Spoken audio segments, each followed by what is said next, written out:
नमस्कार, आप देख रहे हैं इंडिया डेली। आपके साथ में हूं वंदना स्रोही और खबरें होंगी सुपरफास्ट अंदाज में। बांग्लादेश के हालात पर राज्यसभा में बोले विदेश मंत्री एस जयशंकर। कहा, बांग्लादेश के साथ हमारे संबंध मजबूत, वहां के हालात पर हमारी नजर। हिंसा के बाद शेख हसीना ने दिया इस्तीफा। विदेश मंत्री ने कहा, सुप्रीम कोर्ट के फैसले के बाद भी बांग्लादेश में जारी रही हिंसा। हिंदू अल्पसंख्यकों को बनाया गया निशाना। हिंदुओं के खिलाफ हिंसा चिंताजनक। एस जयशंकर ने कहा, हम ढाका प्रशासन के संपर्क में है। सीमा पर पूरी चौकसी जारी है। शेख हसीना को हटाना उपद्रवियों का एजेंडा था। बांग्लादेश के हालात पर संसद में हुई सर्वदलीय मीटिंग में रक्षा मंत्री राजनाथ सिंह, एस जयशंकर, राहुल गांधी समेत कई दलों के नेता हुए शामिल। बांग्लादेश में बिगड़े हालात के बाद बॉर्डर पर हाई अलर्ट। घुसपैठ को रोकने के लिए बीएसएफ ने बढ़ाई जवानों की संख्या। बॉर्डर पर चप्पे चप्पे पर सेना के जवान तैनात। भारत बांग्लादेश बॉर्डर पर बढ़ी सतर्कता। बीएसएफ के डीजी दलजीत चौधरी ने पेट्रा पोल बॉर्डर का लिया जायजा। बांग्लादेश के घटनाक्रम पर अमेरिका का बड़ा बयान। कहा, कानून के मुताबिक देश में किए जाएं बदलाव। बांग्लादेश के हर हालात पर हमारी नजर लोगों के साथ है।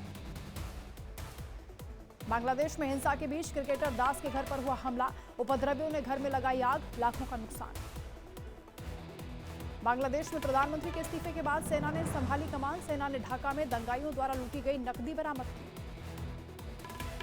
बांग्लादेश के हालात पर शशि थरूर का बयान। कहा, हम बांग्लादेश के लोगों के साथ। अगर एक दो दिन में स्थिति स्थिर नहीं होती तो भारत के शरणार्थियों के आने का खतरा। बांग्लादेश के संकट को लेकर बोले आरजेडी सांसद मनोज झा। कहा, पीएम मोदी और विदेश मंत्री बांग्लादेश की घटनाओं पर रख रहे नजर। सरकार जो भी फैसला करेगी हम उसके साथ हैं। बांग्लादेश के हालातों पर सर्वदलीय मीटिंग के बाद बसपा सुप्रीमो मायावती का ट्वीट। मामले में बसपा केंद्र सरकार के फैसलों के साथ। बांग्लादेश के हालात को लेकर मीसा भारती का बयान। कहा, बांग्लादेश हमारा पड़ोसी मुल्क है। भारत के लोगों और सरकार को इस पर चिंता करनी चाहिए। बांग्लादेश के सियासी संकट पर बीजेपी सांसद जगन्नाथ सरकार का बड़ा बयान। कहा, बांग्लादेश में अल्पसंख्यकों पर हो रहा अत्याचार। बांग्लादेश में मचे घमासान पर बीजेपी सांसद कंगना का पोस्ट। भारत हमारे आसपास के सभी इस्लामी गणराज्यों की मातृभूमि। बांग्लादेश की पीएम भारत में सुरक्षित। बांग्लादेश में बिगड़े हालात के कारण छीन सकती है महिला वर्ल्ड कप की मेजबानी। हालातों पर कड़ी नजर बनाए हुए है आईसीसी। 3 से 20 अक्टूबर तक खेला जाएगा वर्ल्ड कप। फिजी दौरे पर राष्ट्रपति मुर्मू। राष्ट्रपति द्रौपदी मुर्मू ने सुबह में राष्ट्रीय युद्ध स्मारक पर पुष्पांजलि अर्पित की।